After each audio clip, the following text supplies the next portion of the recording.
One area of life that I can definitely testify to the Lord working and changing my story is in my struggle with doubt. I was raised in a Christian home and came to know the Lord at a pretty young age, which was a blessing, but as a result, my faith sort of grew in a vacuum. There was really no challenges to my faith for the earlier part of my life. When I was a junior in college, I faced a series of experiences that really challenged my sense of identity and my sense of worth in a really deep and painful way. And instead of pressing into what the Lord was trying to teach me about myself and my identity in Him through that experience, I instead turned to bitterness and to doubt.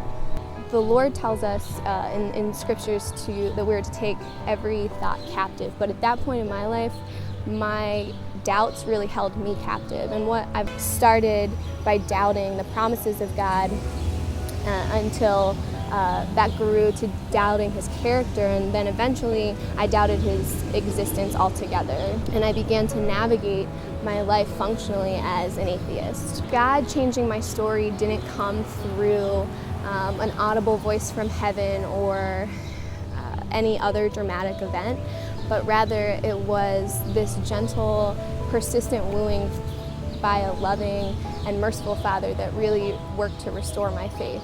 I was intent on pushing Him away and shutting Him out, but He would not be ignored. And so He just kept heaping this truth onto my life over and over until the walls that I had built for myself to protect that unbelief were broken down. When I think about the arc in my story that could have resulted from my denial and my rejection of God, it's kind of terrifying.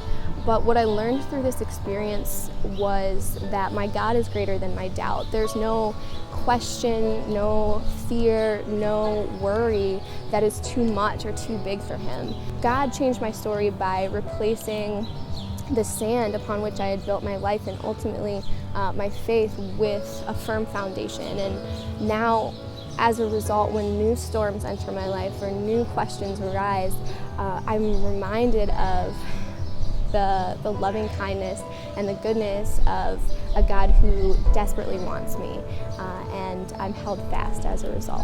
And that's how God changed my story. Sounded like a rock.